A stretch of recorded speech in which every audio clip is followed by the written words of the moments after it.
Mark, sometimes you don't need analytical data to tell you the story. Just look at the situation, find the trend, and make the decision.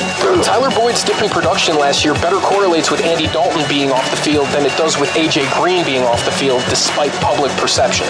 You can't watch just highlight film because highlight film only shows the good things. Watch the player's actual game tape because you see the good and the bad. In 7 games in 2018, where all 3 starting Rams receivers were healthy, Brandon Cooks led the trio in targets, receptions, receiving yards, and total PPR points by a considerable margin. It's a beautiful day for football. Welcome into the RotoBros Fantasy Football Podcast. I'm Chris McConnell. I'm Mark Wemkin. And we are the RotoBros. You know who we are. However, Mark, what we are not is we are not alone tonight. We have a special guest, our very first guest on the RotoBros podcast, Eliot, Crist, the Director of Production and Analytics at the Quant Edge. Eliot, how's it going, man? It's good to talk to you. I'm doing fantastic. I'm glad I can make sure you guys are not alone tonight. We appreciate that. We're thrilled to have you here. We're thrilled to have you. Before we get started, we got a jam-packed show. Guys, if you love best ball, this is going to be the show for you because Mark and Eliot are going to dive all into best ball tonight, get you ready for the 2019 best ball season, and even some 2019 preseason NFL DFS as well. So we're going to get you cranked up tonight. But before we do that, Mark, tell the people where they can find you. So you can find me on Twitter at Mark Wemkin, first name, last name, MarkWemken. You can find me at Mind of McConnell on Twitter. You can find both of us on Facebook at FSA Fantasy Sports Advice and Analysis, the largest, most active fantasy sports community on the planet. Is the perfect place to find a league to join, to find an owner to fill a vacancy, or to just talk fantasy sports. 12,000 plus active daily members. Go to Facebook, type in FSA Fantasy. Mark and I, we will personally accept your request. Eliot, again, thanks for joining the RotoBros podcast. Again, you're our very first guest on the podcast. So we're 5 episodes in here, our 5th episode here at RotoBros. So we're thrilled to have you. You're the first. So go ahead and tell the fans, go ahead and tell everybody where they can find you and your work. Yeah, you can find me on Twitter at Eliot Crist, 1L, 1T, no H in Crist. I know it's a difficult name, but ultimately I did not spell it, so please don't hold it against me. You can find all my work at thequantedge.com. What the Quant Edge is, it's a betting and DFS site. We have picks on every single game. Last year we hit 60% on every single game and 67% on our best bets. We have DFS optimizers. We had an injury tool, wide receiver, cornerback matchups, heat maps, head-to-head tool. This year we're introducing a pace tool, dynamic weekly rankings that include ownership percentages. We have our weekly matchups as well as our game script tool. So we're really proud of what we've come up with, on top of the fact that we're going to have about 20 to 25 weekly pieces of content between podcasts and articles and videos, as well as our premium membership chat. We just acquired Power Hour. So we're really excited about what we're doing at thequantedge.com.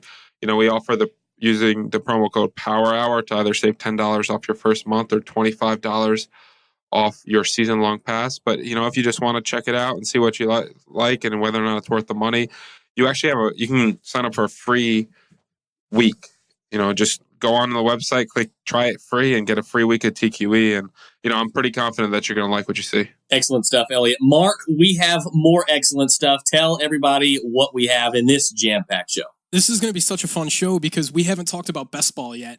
And I know Eliot's a pretty high-volume player. I'm probably a median volume player. We're going to talk about our highest owned players, some guys we're fading. We're going to talk about our favorite teams to stack, favorite targets as we move into week 1. We've got 15 days from the time of this recording until opening kickoff. So, guys, I say let's get to work. Let's do it. All right, so first up, guys, let's get right into it. Because, again, a lot of people, there's a lot of people that still don't play best ball or they don't know what it is. Before we get started here, Mark, go ahead and explain to people what best ball is, how it works briefly, and how it differs from season long. Well, best ball is still a season-long league. It's a redraft league. The only thing is, it's all about the draft process. There's no roster. Well, there's roster management, but there's no trades, no drops, no nothing. I mean, you don't start players. Whoever you draft, whoever scores the most points on your team that week, they're automatically thrown into your starting lineup. So it's all about draft strategy, draft research process. the brightest and sharpest players are the ones that are successful in best ball because they have the foresight to predict who's going to break out, not in week 1, but week 6, 7, 8. For example, Nick Chubb was a best ball league winner last year because people were drafting him in the 9th round because he wasn't starting, but he earned a starting job. That's a way to gain an edge in best ball. So before we get into this too deep with buy lows and specific players to target and things of that nature, let's get into some of the highest owned players for you guys and some of the top fades, some of the guys that you guys are staying away from in best ball altogether in 2019. Eliot, let's start with you. What do you got for us here? Yeah, so I mean, my highest owned quarterbacks right now are Kyler Murray, Lamar Jackson, Baker Mayfield, and Josh Allen. My highest owned running backs are Tony Pollard, Damian Williams, David Johnson, and Chase Edmonds. My highest owned wide receivers are Curtis Samuel, Robert Foster, Robert Woods, and Robbie Anderson. And I'm going to throw John Brown at the end there, too. I'm going to round that up to 5. And my highest owned tight ends are O.J. Howard, George Kittle, Travis Kelce, and Jack Doyle. Guys, I've faded. Quarterbacks going early. Running backs of the turn in the 1st and 2nd round. So guys like James Conner, I'm much lower on than everybody else because I prefer those wide receivers. But one of my biggest fades in any format is Eric Ebron. I just could not have less interest in him if I tried. He's the backup tight end for the Colts, and he goes in the 8th round. Yeah, it seems to be a popular take, fading Ebron, I've noticed in best ball. And really, there's a lot of people fading him in season long. Yeah, it makes no sense. I mean, every single game that the Colts played last year where Jack Doyle was healthy, he outsnapped Ebron. In the first preseason game this year where Jack Doyle played, he outsnapped Eric Ebron. Even as his ADP has been declining, I mean, it was all the way up in the 7th and 8th round back in June and July. It's fallen all the way down. I've seen him in the 10th and 11th round still available, and I still can't justify taking him.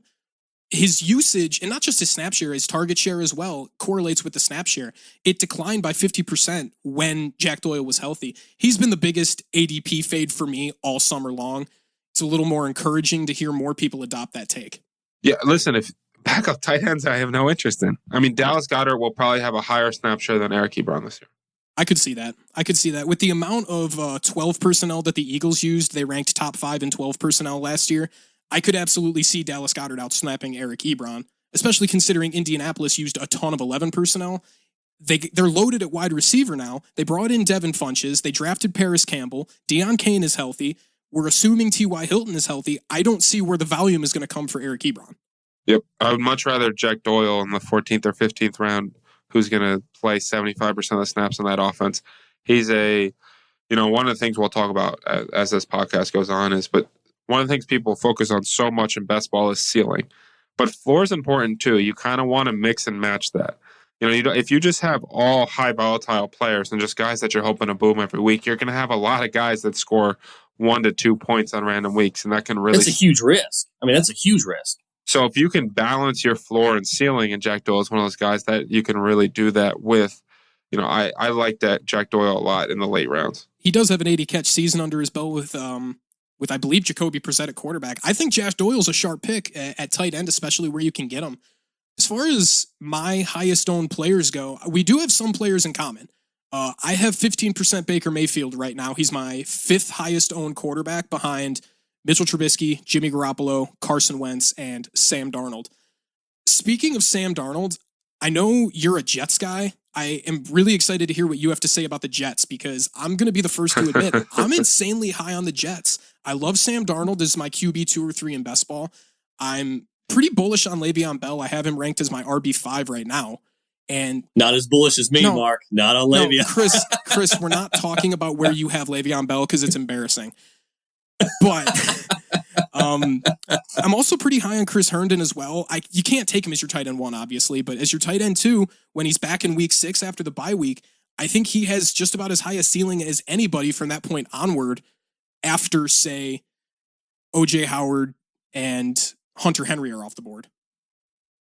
So this is not a simple answer on the Jets because I'm going to kind of play out both sides of the thing.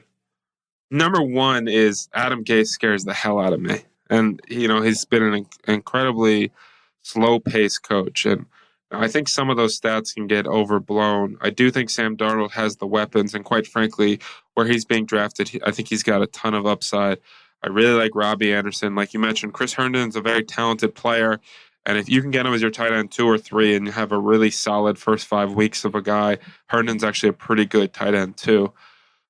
Jamison Crowder is a really good slot receiver as long as he's healthy. Quincy Enunwa is kind of a meh kind of dude.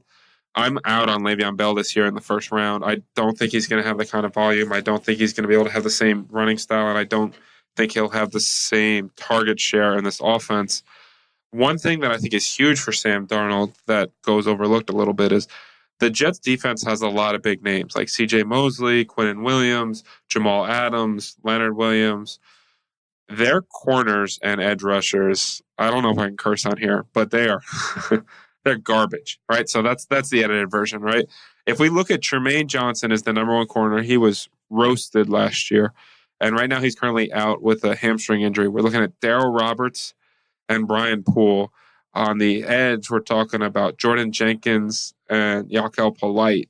That's a 3rd-round rookie and a guy that does not get pressure on the quarterback. If you can't rush the passer and you can't cover, you're going to give up a lot of points. And this is a long-winded answer to say that Sam Darnold's going to have to throw the football a lot this year. I think they're going to play in some high-volume games because they're going to be forced to. I think that's fair. I do like the game script scenarios for Sam Darnold going forward. One thing, and I do agree with you in the sense that Adam Gase does scare me, but there's upside and a downside with Adam Gase. You look at what he was able to do in 2018 with the wasteland of talent he had on the offensive side of the ball. Kenyon Drake was the RB14 on 175 opportunities. He was Adam Gase, and I mean Adam Gase. He was a pro at setting his players up for success. Albert Wilson led the NFL in yards per route run last year, 3.03 yards per route run. That was on limited volume because he got hurt in week 7, but he's good at setting his players up for success. That's what excites me about this offense. Yeah, I will say Albert Wilson had like 3 or 4 absolutely ridiculous yards after the catch run, which I mean, yards per route run is one of the best metrics for who the best receivers are in the NFL. I'm not ready to crown Albert Wilson as one of those guys, but that's the thing. I agree with you there. I honestly, I incredit. But the thing is, the price tag of Jets, right? So if you do a Sam Darnold, Robbie Anderson, Jamison Crowder stack, or Chris Herndon, it requires no draft capital. Right, Le'Veon Bell is the only Jet that requires really any draft capital. Robbie Anderson's a six round kind of guy, and I think he's very well priced. He's one of the lowest wide receiver ones in the NFL in terms of price tag. Yeah, he's got a really tough wide receiver cornerback matchup, but this is a guy that can now beat press coverage. He's developed his route tree. They want to use him in the underneath routes. Sam Darnold targeted him incredibly frequently at the end of the season. They've been moving him all over the field, all over the line of scrimmage, even in training camp. So Robbie Anderson is definitely, his usage is not going to be lacking at all this season. Yeah. No. So what I'm trying to say is that I can buy the Jets passing game. The Jets running game concerns me. I think that's fair. There's another team I want to talk about that I think we might be able to have a similar debate with, and that's the Chicago Bears. They're one of my favorite teams to stack. For one of the same reasons that you like stacking some of the guys on the Jets is they're kind of cheap. Mitchell Trubisky, you can get in the 13th round. Before his injury, he was averaging 26 fantasy points a game. I don't think that's sustainable, but I do think he offers you a safe rushing floor. He's going to give you that floor. And whether you think he's a good NFL quarterback or not, he can be an extremely high ceiling, very productive fantasy quarterback. Yeah, I mean, I think one of the biggest mistakes people make is whether or not a guy is a good NFL quarterback and whether or not a guy is a good fantasy quarterback are they very easily can be mutually exclusive events. And Mitch Trubisky is willing to run. And anytime this sounds so simplistic, but it's just been proven. Anytime a quarterback has a rushing floor, he becomes a high floor, high ceiling kind of guy. Mm-hmm. I really like the Bears in best ball because you don't necessarily know where the ball is going to go week to week. I mean, Matt Nagy talks about 1 week might be Cohen week, 1 week might be Montgomery week, 1 week might be Allen Robinson week, 1 week might be Taylor Gabriel or Anthony Miller or Trey Burton or Adam Shaheen. But the thing is, every single guy has a very affordable price tag, right? I mean, even David Montgomery, who goes late 4 right now on a lot of best balls on draft, that's a guy that's taking over the Jordan Howard role as a better football player, as a better receiver. And Jordan Howard was going at the 2-3 turn last year. Now, real quick, I want to mention something on the Bears. Speaking of Tarik Cohen, you mentioned Eliot. The news that came out today, real quick, of the Bears scaling back Tarik Cohen with that offense, which a lot of people should have seen coming with the skill set of a guy like David Montgomery. Does that scare you guys away from using Tarik Cohen at all in best ball? I was never really on Tarik Cohen to begin with. I've been a David Montgomery guy since September of 2018. Chris, we talked about this on the pod before. I mean, I was DMing you during the draft saying the Bears are going, the second they made that trade, you knew they were taking David Montgomery. And I've been a fan. I've been a fan of the talent. So he was a guy that I've been buying all summer. Now that his ADP has creeped into the third round, he's pretty much a guy that you have to pivot off of. He's going right around where Kerryon Johnson is going, at least from what I've seen. I did do 2 drafts today before we started this pod, and he went in the third round to both of them. So if you're asking me to choose between Leonard Fournette and David Montgomery, I'm taking Leonard Fournette every time. But when he was a 5th round pick, yeah, I will absolutely draft David Montgomery, especially if I use my first 2 picks on wide receivers. Like if I go DeAndre Hopkins, Juju Smith-Schuster, and George Kittle in the first 3 rounds, why not? You can get your RB1 in the 4th, get David Montgomery in the 5th. But now he's too expensive. But to answer your question, I was never really on Tarik Cohen. I was always on David Montgomery. For the most part, it's the same. The only Tarik Cohen shares I have are when he fell like a round or 2 below ADP, and I got him in like the 8th round. Because at that point in best ball, he only needs 6 to 8 touches to have a couple spike weeks, and I don't hate it. David Montgomery, it just breaks up such a good point about the way to attack best ball is that you're doing it all off season long, and being able to let go of players once their price tag gets too high is a huge key to success. So David Montgomery at one point was my highest owned running back, and then he, shot up from the 5th round to the 3rd round. I did 2 drafts today, and he went late 4th, and that's a place that I'm comfortable taking him. And it shows you that each draft is its own beast. But yeah, and that's one thing that I think when for these people who are listening to the show that haven't played best ball, or this is their first year, they haven't done their drafts yet.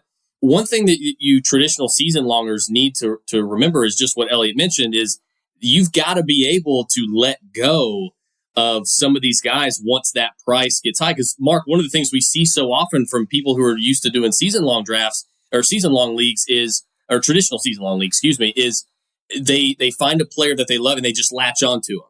And in best ball, you've got to shift your mindset a lot. Absolutely. And I heard this on the Establish the Run podcast the other day. Evan Silva calls it take lock. You know what? I'm sorry. It wasn't Establish the Run. It was Roto Underworld with Matt Kelly. Evan Silva was on it. They called it take lock, where you develop a take, you develop opinion on players, and no matter how much new information you're presented with, you won't pivot off that player. And that's how you're going to lose money, not only in season-long DFS, but best ball as well. And a perfect example of avoiding take lock for me was when David Montgomery's ADP slipped out of the 5th round into the 4th. And like I said earlier, you're even seeing him go in the 3rd, especially in like redraft leagues now. I made my pivot to Miles Sanders, who in my opinion is as close to a best ball league winner as we're going to find when you can get him in the 7th or 8th round. So Miles Sanders has quickly became one of my highest owned running backs in best ball. Eliot, are you on Miles Sanders at all? Yeah, I think he's a value because I think he's the best running back in that backfield by far. I think the biggest concern is Peterson's history of running back by committee, but there's nothing that Sanders can't do. And if he goes in the 7th round, I mean, like you said, that's a potential league winner. And in general, this Philly offense is something that I'm really looking to attack. I mean, Carson Wentz, he's, a year removed from basically being the front runner for MVP before he tore his ACL. Zach Ertz is a top 3 tight end. Dallas Goedert's the top upcoming tight end. Alshon Jeffries, he's not a great player, but he's a solid player. Deshaun Jackson is, after Tyreek Hill, probably the best deep threat in the NFL. And their offensive line is arguably the best offensive line in the NFL. I think it's just absolutely loaded with talent. And best ball is a situation where, even if it is running back by committee, I don't have to predict the week that Miles Sanders is going to go off. If he's going to have touchdown equity and one of the highest scoring best offenses in the NFL, in the 7th round, he's an absolute slam dunk value. I couldn't agree more. This situation with Jordan Howard and Miles Sanders is just looking way too much like Carlos Hyde and Nick Chubb did last year. When Nick Chubb ADP slipped to the 10th round plus in best ball last year, he was a lock. I was drafting him everywhere. And some things about this Philadelphia offense that I think is awesome is we're getting Carson Wentz back, like Eliot mentioned. This offensive ceiling is so much higher when Carson Wentz is on the field. As far as points per drive over the last 2 years, they've got 2.24 points per drive with Carson Wentz on the field. When you take him off the field, that drops down to 1.87. Passing volume is close to the same. They pass 3 more times a game without Carson Wentz than with. Rushing attempts come up. They go up by about 2 when Carson Wentz is on the field. But the efficiency is nuts. They're averaging nearly 400 total yards per game. They're scoring a lot of touchdowns, averaging 7.6 yards per attempt with Carson Wentz on the field. You add to that J.J. Arcega-Whiteside and Deshaun Jackson. I am stoked for this offense. This is the perfect segue into a guy that I want to talk about. You just mentioned him, Mark, Deshaun Jackson. Personally, he is my number one. I mean, he's my favorite best ball buy, I guess you could say. What do you guys think about Deshaun Jackson in totality this year? He's a fade and redraft for me because he's going to be too volatile, and I think he's just going to piss me off. But in best ball, you're right. He's a perfect target because he's going to have that game where he pops for 4 catches and 130 yards, and then he's going to have those games where he doesn't see the field because Alshon Jeffrey and Miles Sanders and maybe even Jordan Howard are the ones punching the ball into the end zone. So I love him as a best ball target, especially when you can get him in the 11th round. He's my favorite wide receiver on the team to stack with Carson Wentz. I mean, I couldn't agree more. Inject Deshaun Jackson into my veins. That's the popular Twitter saying. But Deshaun Jackson, all the reports from camp too is like he's unguardable. This is where he wants to be. We saw him in Tampa last year when he was healthy to start the season. Absolutely destroy people. People forget how just this guy is really good. Forget the analytics and all that stuff. Just qualitatively, Deshaun Jackson is a beast, and he's now back in Philly. Defenses are not going to be able to focus on him. The Eagles have been missing this piece of their offense for the last 3 years, which has basically held them back from being the best offense in the NFL. They tried it with Torrey Smith. Opposite of Deshaun Jackson, he's not good at football. I know that I'm really breaking down the analytics there by doing the good and not good at football takes, but Deshaun Jackson is, a best ball guy dream because he really only needs 5 targets for 100 yards and 2 touchdowns. And he's going to have, 5 of those weeks where he spikes as a, top 15 wide receiver. So in the 10th or 11th round where he consistently goes, he's one of the guys that I always try to buy. Yeah, I feel that. Deshaun Jackson, and the best way, you just put it the best way in the sense that he's good at football. I don't remember who tweeted this. It was like within the last year, but these words stuck into my head so well because they took my thoughts and put it into a tweet so well. And it's essentially just that every team in the NFL should want a Deshaun Jackson on their roster. And I think it's as simple as that. The way he can open up the field with his speed, the way he can burn every sort of coverage he can see. You can't play press. He can carve up zone. He can beat man. So whenever he's on the field, he's just so dynamic. And when you pair that with an elite deep ball passer in Carson Wentz, it's a match made in heaven. A wide receiver like that, Mark, you're exactly right, is the perfect complement for your big X target receiver. I mean, when you've got a guy like that who is not going to move off the line of scrimmage and they're going to stretch the field and take the top off, it's perfect. So that's why you're seeing so many teams like Baltimore get, Marquise Brown. And then you've got the Bengals with John Ross, if he can ever stay on the field. I mean, you've got all these teams, and we've seen how good Will Fuller can be across from DeAndre Hopkins. So you're exactly right. And those two types of receivers are just perfect complements to one another. Absolutely. Eliot, you mentioned that Curtis Samuel was one of your highest owned best ball targets. He's somewhere in the middle for me. My highest owned receiver in best ball right now is DJ Moore. I want your opinion on that. And I essentially just want to know, because you have so much Curtis Samuel, does that mean you faded DJ Moore? Have you leveraged your Curtis Samuel with DJ Moore? Where are you at with these two wide receivers? I think DJ Moore is like my 10th highest owned receiver. So I have plenty of DJ Moore. Quite frankly, I've stopped buying Curtis Samuel now that he goes in the 6th round because he's been everyone's sleeper. It's tough to go on Twitter and not find someone talking up Curtis Samuel, in part because the drumbeat has been so loud this entire offseason, right? Mini camp, OTAs, training camp, joint practices, everything you ever read is that Curtis Samuel's the best guy on the field. The Buffalo practices, he was destroying Trey White. This is a guy with 4.31 speed. We've seen him be a dynamic playmaker when he's healthy in this league, and Cam Newton's shoulder is healthy. He was one of my favorite 9th round guys, and I ultimately think that his ceiling is a 2017 Tyreek Hill type year. I don't think there's anything wrong with DJ Moore at all, though. I mean, honestly, I really think that at the end of the day, this team is going to throw the ball to one of 4 guys. I think you're going to see about a 22% target share for DJ Moore and a 22% target share for Curtis Samuel, with Christian McCaffrey getting like 20%, Greg Olsen getting like 17%, and the rest of the not so good players in the Panthers kind of splitting the rest. I really think this is going to be a very concentrated offense with elite playmakers. So I think they're all good buys. DJ Moore, I think, has an absolute ceiling as well. He's an elite playmaker. So I have no issue buying either guy. All right, so some of the big reasons that I've been so high on DJ Moore is he ranked 32nd out of 83 qualified receivers in yards per route run as a rookie. He ranked 12th in yards after the catch. He was 2nd in yak per reception. 3rd at the position in avoided tackles. He was sandwiched between OBJ and Michael Thomas. He ran about 34% of his routes out of the slot. And you think about some of the vacated usage among those receivers. Devin Funchess led the team in air yards and weighted opportunity last year. That weighted opportunity is mostly going to get distributed to DJ Moore and Curtis Samuel. So I think they're both good buys, but I completely agree with you, Eliot. Curtis Samuel was a much better draft pick in the 9th or 10th round. Now that he's going in the 6th or 7th, right around where you can get Allen Robinson and Tyler Boyd, I've pretty much pivoted off of him completely. DJ Moore's ADP hasn't moved, and I can still draft him in the 5th round all year. Yeah, I mean, at the end of the day, it goes back to, as much as I love Curtis Samuel this year, I stopped buying once his ADP skyrocketed, because I got my shares when he was an incredible value, and now that he no longer is, I don't need to continue to try to buy him up.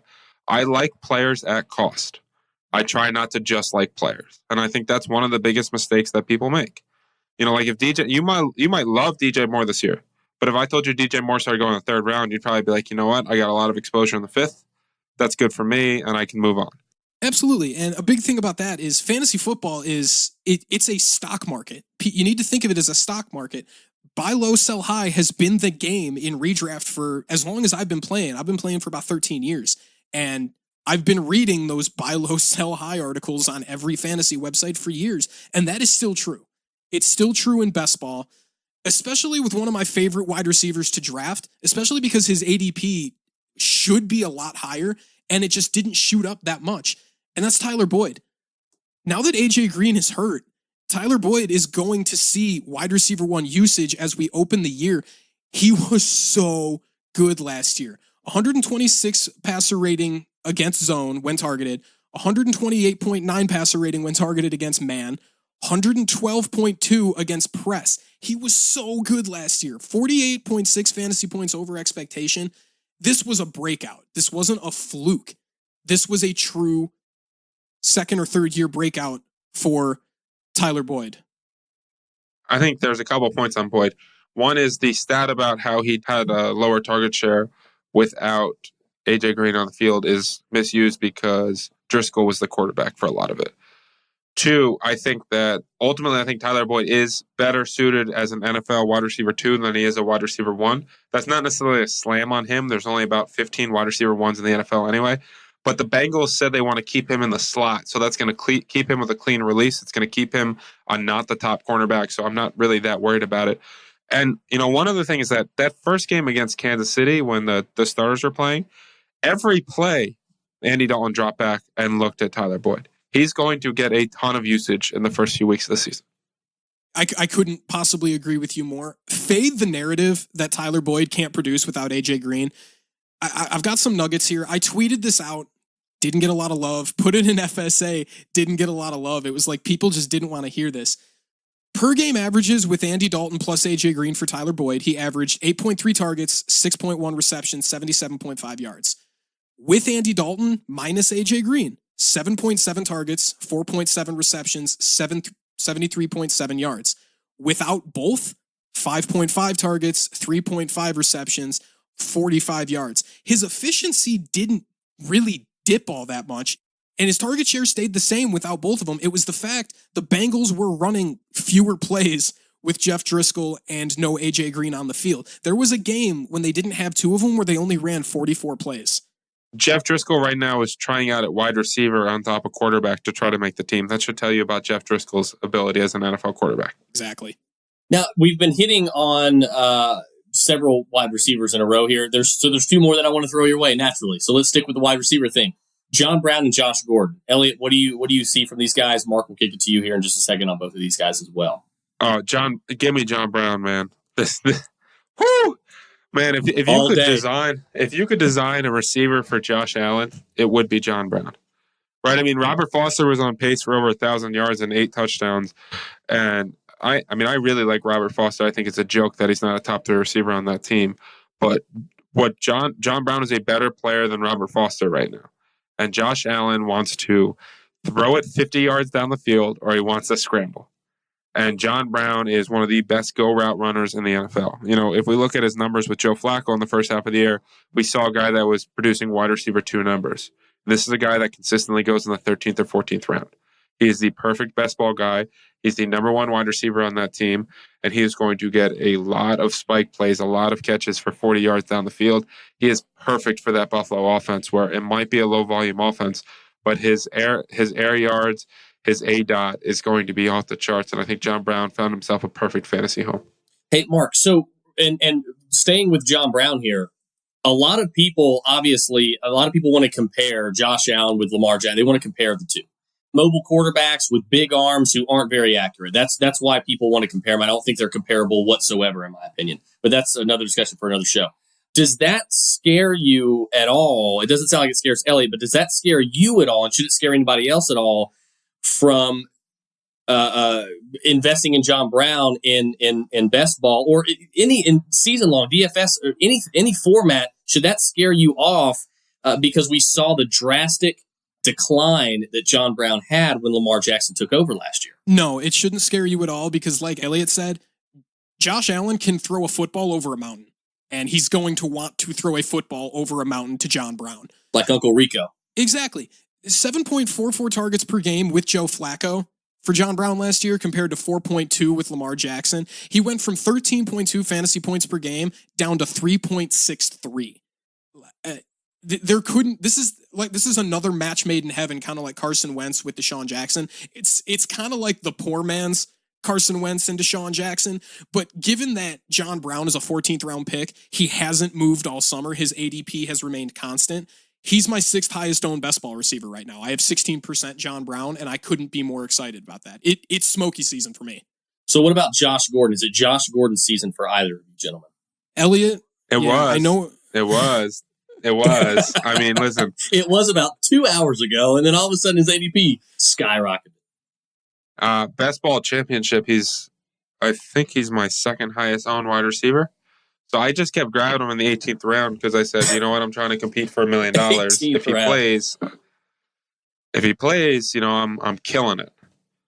And then I kind of said, when he wasn't playing in like, you know, $10 10-mans or whatever, and as I just continue to do those things over and over again, I was like, I don't really need to take this risk. It's not worth the upside there. Now that he came back, I got a ton of exposure to him once it got announced and I was on the clock. In like 28 different drafts, like 2 minutes after it got announced, and all of a sudden I got a bunch of 14th round, 15th round Josh Gordon shares. I'm okay with taking him in the 7th round. Honestly, like he should go right after Robbie Anderson in that Alshon Jeffrey, Will Fuller, Christian Kirk kind of range. Josh Gordon's got a legit 0 floor. Like this is a beyond football thing. Like on the football field with no Gronk, he's set up to crush. But addiction's a very real thing that's very hard for me to analyze. Because last year he didn't get suspended. He decided that he needed to take a step away because he felt the pressure. Like, I know that everyone loves Josh Gordon. There's a lot of reasons to really love Josh Gordon. And I think that in DFS, he's an absolute monster. But once you get that 6th, 7th round, he's the guy with the lowest floor where he's going by far. Though he might have the 2nd or 3rd highest ceiling. Yeah, we talked about Josh Gordon a lot on the last pod, and the fact just him being on the field raises Tom Brady's yards per attempt by 2 yards should tell you the impact with Josh Gordon. Josh Gordon was a borderline smash play whenever Gronk was out of the lineup, kind of like Eliot just alluded to. When you were getting him, if you had the foresight to take him in the last round, I have some shares. He's nowhere near one of my highest owned guys. He's towards the middle. I think I have like 15 shares, but I also got him in some redraft leagues and one startup dynasty. So you have to take that into account when you're drafting him now. Like Eliot said, he has zero floor. And there's already people. I saw him go in a redraft this week in the 4th round. And I think I saw him going in the 3rd. That's no, I can't do it. I'm not doing it. And like you said, it's going to be so much fun to root for Josh Gordon. If you don't want Josh Gordon to succeed after what he's been through, I think you're a soulless, heartless human being. But I cannot wait. Welcome to the football fan. I cannot wait to watch Josh Gordon with Tom Brady. I'm so excited for this. And even though I'm a little more underweight than I wish I was, I hope he freaking smashes. And I'm in the same exact boat. I just, in the 3rd or 4th round, consider me completely out. Completely out. Yeah. If he's going in the range of Keenan Allen's, Adam Thielen, Stephon Diggs, above Julian Edelman, ahead of Brandon Cooks, like I can't do it. He's got his ceiling isn't necessarily higher than those guys, but his floor is a lot lower. I couldn't agree with that more. There's just no floor there. But team analytics is all over him, as they should be. There's so many different data points. But it's more than team analytics. I also think it goes back to loving players, right? Everyone has wanted Josh Gordon to be a thing for like 5 years now. That every time he becomes almost a thing, everyone goes all in. I mean, I remember his first game back with the Browns against Casey Hayward. He was like 4,800, and he was like 60% owned. I remember that. And I was like, this is one of the toughest cornerback matchups in the league. You guys are out of your mind if you're playing this guy in GPP. He's going to run 50% of the routes. And you're going to have 60% of the field owns him. People really, really, really want Josh Gordon to succeed. And for really good reasons. Yeah, and there's never been a player. I can't think of anybody in the history of the league that has lived off of one season for so long. It's incredible. But again, whenever he's on the field, we see what he can do.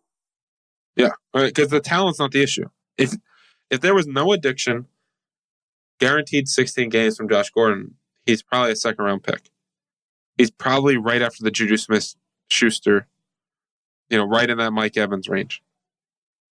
But there's zero guarantee for that. Yep. Essentially zero floor. We're all rooting for him, and I cannot wait to watch Josh Gordon play with Tom Brady. It's going to be a lot of fun. But moving on, I want to talk about a couple of buyer bewares for me. Eliot, you talked about a couple of your top fades. Now, these are guys that I've essentially pivoted off of, at least with the case for the Vikings pass game.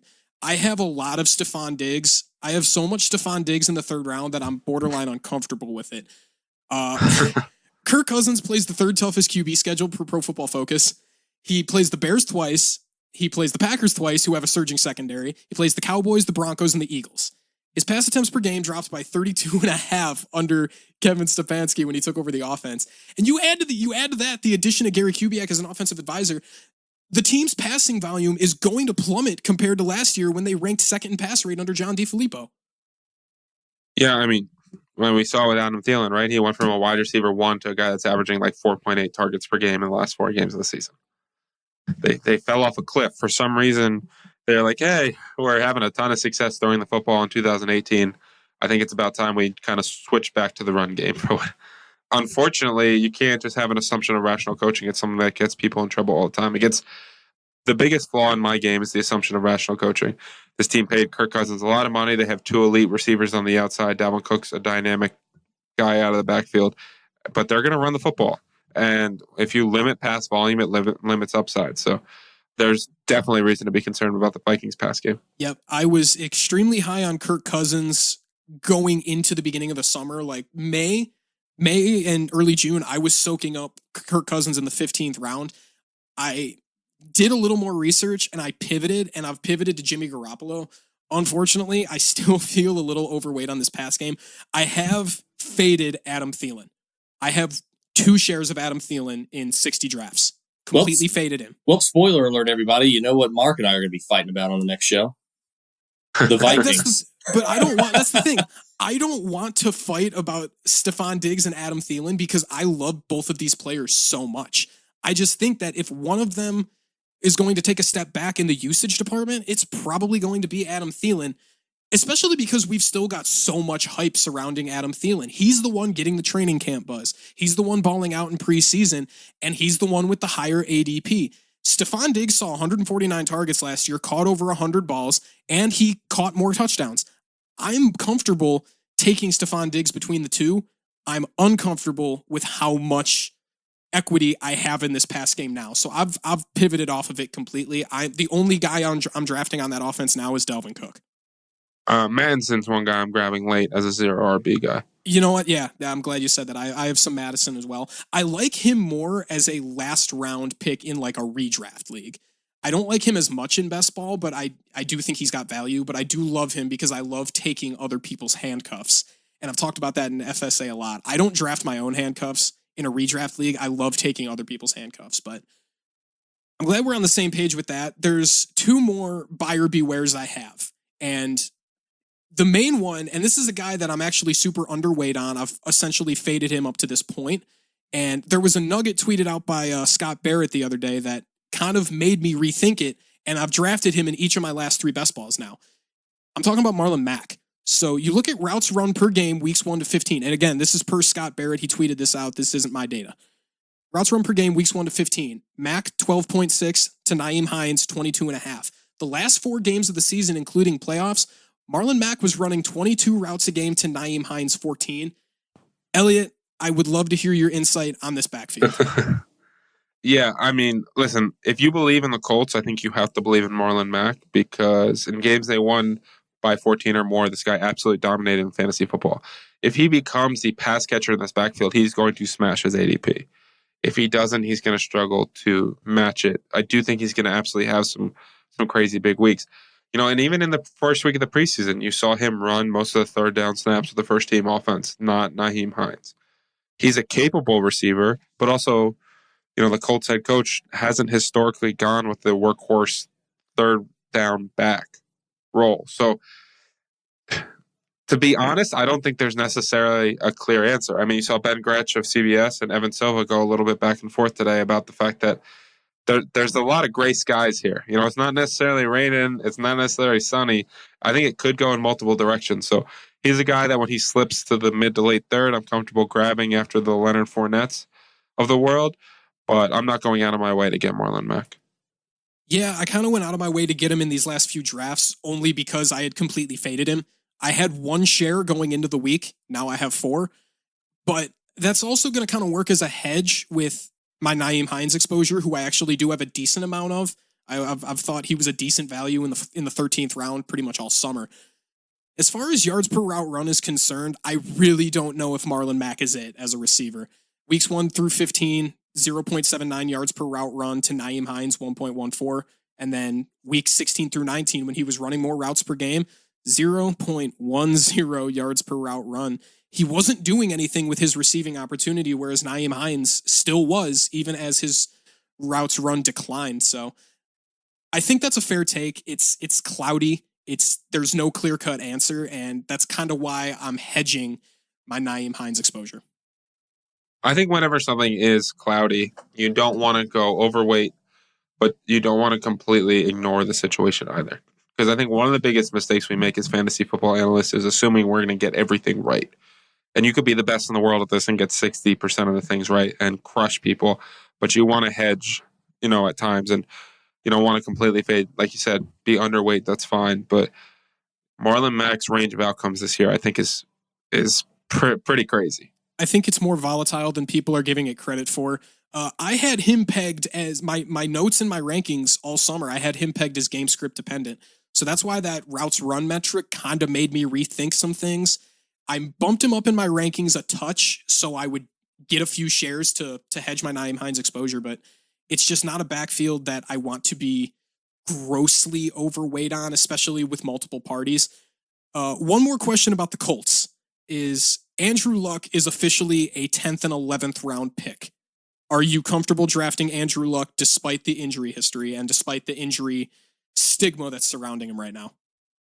Yeah, I mean, it's never great, right? When you're supposed to be back in the next week for 3 months now. That's never a good sign. And it's turned from a calf to an ankle. They've talked about they don't want to risk the Kevin Durant thing, despite the fact that medical people have basically said that's not a real thing. Calm down, Colts. But, it's amazing what a stigma will do of a national television event. Andrew Luck was someone that I was fading to begin with because I don't draft early quarterbacks. In the 10th, 11th round, I think I don't want to say it's draft dependent. If I'm a little bit behind, Andrew Luck's a guy I might take a shot on for the ceiling. If I feel like my team's really strong, I'll probably look in a slightly different direction. Quarterback's the deepest position of any position in general. I mean, it's 23 deep, legitimately. Like, each team should be able to have 2 quarterbacks that they feel good about. So I'm not going out of my way to draft Andrew Luck, but if I feel like I'm behind and I think I can get a shot at a top 5 quarterback, I'll take a shot. I got him in the 5th round of a Superflex yesterday, of a Superflex redraft league. I've seen him going in the 2nd and 3rd all summer, so I figured, you know what? And I'm the same way. I'm late round quarterback all day. That's why I have so much Mitchell Trubisky, Jimmy Garoppolo, Lamar Jackson, and Josh Allen. But Luck in the 5th you can't ignore. So you made the absolute right decision, because I'm in that same league, and I would have absolutely taken Andrew Luck, but I picked toward the end of that round, so I didn't have a chance. But you absolutely made the right decision. I'm sorry, Chris. I forgot you were here. I disappeared for a little bit. So before we end the show, I did want to do a little sneak preview of the week 1 slate for DFS coming up here in 2 weeks. Eliot, if there was one play or one guy or one team that you might stack that you wouldn't be comfortable offering as advice to your followers, do you have one? Well, I'm only asking because I have one, and I just want to know if you've got one. I think the Chiefs could be potentially pretty sneaky this game with either a Mahomes, Damian Williams, and Travis Kelce, or Mahomes, Hill, and Travis Kelce, because the Jaguars are going to scare people off. There's so much value that typically I don't pay up at tight end or quarterback, but I don't think it really matters because week 1 is kind of play whoever you like. I think you're going to get a Chiefs team that's as low owned as any week throughout the course of the entire season, and you can afford to pay up any more in week 1 than any other week. So, I mean, I'm probably going to end up suggesting that. It's early. You know what I mean? We're still 15 days out. I haven't done all my week 1 research, but that's something that stood out to me. Did you just say that to piss me off because you know what I was going to say here, or? No, I didn't, but that's amazing that that's what you were going to go for. All right. Oddly enough, and this was something that I have looked into, and it's not something I'm comfortable with. I wouldn't tell others to do this, but I would try this in a like a low stakes multi-entry tournament, like a $1 100,000 player field GPP, where I'm looking for beyond a dart throw. I kind of like the idea of stacking Leonard Fournette with the Jacksonville defense at home against Kansas City in tournaments. Mahomes only completed 58% of his passes. He threw no touchdowns and 2 picks the last time he played Jacksonville last year. That was in Kansas City. The only problem was Blake Bortles completed 54% of his passes and threw 4 picks. Mark, wait a minute. Are you admitting right now on tonight's show that you are in fact a fish? Because I don't think anybody has stacked the Jaguars offense or I don't think anybody stacked the Jaguars completely since like the 02 Jaguars with Brunell, Fred Taylor, and Jimmy Smith. Hey, Chris, you're talking to a guy who rostered Jalen Samuels in week 1 last year against the Browns, thinking he was a sneaky pick, only to see James Conner touch the football 35 times. So yeah, I would openly admit that I'm a fish. Think about it. Fournette is the 11th highest priced running back on the slate. He's the 9th if you exclude Melvin Gordon and Ezekiel Elliott.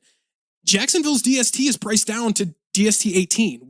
We're getting that playing the Chiefs discount for a home defense and a defense that's elite. I mean, is it dangerous? Yeah. Don't do this in cash. Absolutely don't do this in cash. But this could be one of those 3D chess plays in a multi-entry low stakes tournament where it's a $1 GPP. There's $100,000 or 100,000 player field where you need a miracle to place. So I'll say this: the Jaguars defense, I'm not sure I'm getting on board with you. The Leonard Fournette call, I'm more than happy to get on board with you. That Chiefs defense is garbage, right? They're going to be bad. The Jaguars are going to force feed Leonard Fournette the ball. If they do win that game, they're probably going to try to play some ball control, and they want to get him more involved in the pass game this year. He's a guy that when healthy, he touches the ball over 20 times per game, and he's not priced like that. So I'm all good with a Leonard Fournette. Ultimately, even if the Chiefs don't score a lot of points, I don't know if I see pick sixes and a ton of pressure and Mahomes making a lot of mistakes. But the Jaguars defense will be like 1 or 2% owned. So like you said, it's $1. Who cares? Eliot, we do this thing in FSA, or I do this thing every week in FSA during the season. I call it the FSA play of the day. I'm with you, dude. Leonard Fournette is my locked and loaded. I mean, I've already got him in the middle of August. I've got my FSA play of the day for week 1. It is absolutely Leonard Fournette. He is locked into all lineups. I think he's going to be a top 5 running back in week 1, to be honest with you. So I'm all in with you on that. Mark, I can't get with you on the Jaguars defense, but hey, best ball is your thing, not mine. So I think maybe you have something here. I mean, you're going to look like a genius if you do it, but I don't know. You said you're not gonna give that advice to your followers. So listen, at one point last year, and it was early in the season, I vividly remember Eliot telling people to play the Tampa Bay defense. And it ended, it was Tampa Bay against Nick Foles and the Eagles last year. I remember it on the Power Hour. And that's kind of what I was thinking when I was thinking of this DST play. Just one that nobody else is going to play, and it could somehow it could somehow catch fire. It's not something I'm telling people to do. Nick Foles is so bad. He's not good. But is he an upgrade over Blake Bortles? That doesn't make him not bad. But yes, I think he is an upgrade over Blake Bortles. Honestly, one of the running backs that I'm all over in week 1 is Dalvin Cook. You know, that Falcons team can't cover running backs. Gary Kubiak's there. They want to go run heavy. He's priced right in that Leonard Fournette range. Kerryon Johnson is priced right in that range against the Cardinals run defense. That's horrendous. There's some guys in that running back. I almost wish I could just play running backs in week 1 because there's some guys in that range that are in absolute smash spots. Yeah, I agree. And I completely agree with Dalvin Cook. I whenever they release the prices for week 1 a month in advance, knowing that my rosters are going to look completely different, I can't not play around with roster construction. It's just something fun to do at 10:30 at night when I need to try and go to sleep, but I can't. So I'll mess around with my lineups in DraftKings that'll look completely different in a week. But Dalvin Cook is in a smash spot. Leonard Fournette is in an absolute smash spot. These are 2 guys I would love to stack. One more thing I want to say about this slate is everyone's going to roster Kyler Murray. We know everyone's going to roster Kyler Murray. There's 2 great pivots. My pivot is going to be Dak Prescott and stack him with Amari Cooper. But I have a feeling, Eliot, your pivot's probably going to be Josh Allen, no? I think Josh Allen's absolutely in play. I mean, I think Kyler Murray is going up against a Lions team that lives and contain and basically prides themselves on stopping running quarterbacks. We look at Russell Wilson, Dak Prescott, Cam Newton, Josh Allen, Mitchell Trubisky all rushed for under 20 yards against that Lions defense last year. So I think it's a great fade spot for Kyler Murray. I'm really hoping he lights up the 3rd preseason game and we get that negative stigma away from him and get more exposure to him. I think Carson Wentz is in that range against the Redskins defense. That shouldn't be very good. And I also think Lamar Jackson right there at $6K against a Dolphins team that should be absolute garbage, that had the highest floor of any quarterback in the NFL last year. His lowest scoring game was the highest lowest score. This is a tough sentence to say. His lowest scoring game was the highest low score quarterback game of any quarterback in the NFL. So I'm proud of myself for getting that sentence out, and also Lamar Jackson for doing it. So I think at just $400 more than Kyler Murray, Lamar Jackson's absolutely in play as well. Yeah, I think that makes a lot of sense. That's pretty much all I've got for DFS right now. I'm going to do more with the RotoBros podcast on DFS as we get closer to the season. Hopefully we can collab with Eliot again, but I think that's all we got time for tonight. Yeah, that's going to be great. Eliot, thanks so much for joining us. We are at the point of the show, guys. Before we go, it's time to swing it on over to the producer man to tell us what we got wrong. Producer man, what did we need to fix? Just one quick note on this one, guys. Mark, you had Kenyon Drake at RB14 on 175 opportunities. He was, in fact, the RB14 in PPR, but he had 120 carries and 73 targets. That's 193 opportunities. Good stuff, guys. I stand firm at the producer man is a Thank you so much, producer man. We'll get better at that as always. Eliot, again, thank you so much for joining us, man. It was a blast. Thank you for dropping a lot of knowledge for best ball and DFS. This was fantastic. Again, tell the people real quick where they can find you and all the content. Yeah, you can follow me on Twitter at Eliot Crist, 1L, 1T, no H in Crist. All my content can be found on thequantedge.com. Again, all the tools you need to win: betting, DFS, premium content, membership chat, all at a very affordable price. Use promo code POWERHOUR to save money or get your free trial today. I am a TQE subscriber myself, and I will go on record as saying that it is one of the best websites I subscribe to. I think it's every bit as useful, if not more useful, than my RotoViz and Pro Football Focus Elite subscriptions. So I strongly recommend the Quant Edge, and I really hope anyone who's listening to this goes and checks out the website. Just try the trial. Trust me, you will learn so much just by analyzing this website in 20 minutes than you've learned all summer. Mark, I strongly recommend that you tell the people where they can find you. No, I don't want people to find. You can find me on Twitter at Mark Wemken, MarkWemken. Anything that I post on Twitter gets posted in FSA as well, but not necessarily everything I post on FSA goes to Twitter. So it's important you guys check out FSA as well. And guys, you can find me at Mind of McConnell on Twitter. And again, you can find both of us, and hopefully soon to be all three of us, Eliot, in FSA Fantasy Sports Advice and Analysis on Facebook. Again, we are the official podcast of FSA. That's FSA Fantasy Sports Advice and Analysis, the fastest growing, largest fantasy sports community literally on the planet. Join today. Go to Facebook, type in FSA Fantasy. We'll pop right up and go ahead and join today. You will not regret it. Guys, it has been a blast. Thank you, gentlemen, very much. Thank you. I really appreciate you having me, guys. It was a lot of fun. Eliot, we hope you come back soon, bud. I thought this was a lot of fun. Again, hope you come back soon, man. Absolutely. Just let me know and I'll come back on. One last thing as well, go ahead and remember to follow us, subscribe, share, listen, and of course, learn. You can find the RotoBros Fantasy Football Podcast on all major podcast platforms, including Apple Podcasts, Google Podcasts, Google Play Music, Podbean, Stitcher, and of course, Spotify. Until next time, guys, he's Eliot Crist, he's Mark Wemken, I'm Chris McConnell, and as always, guys, keep ballin', baby.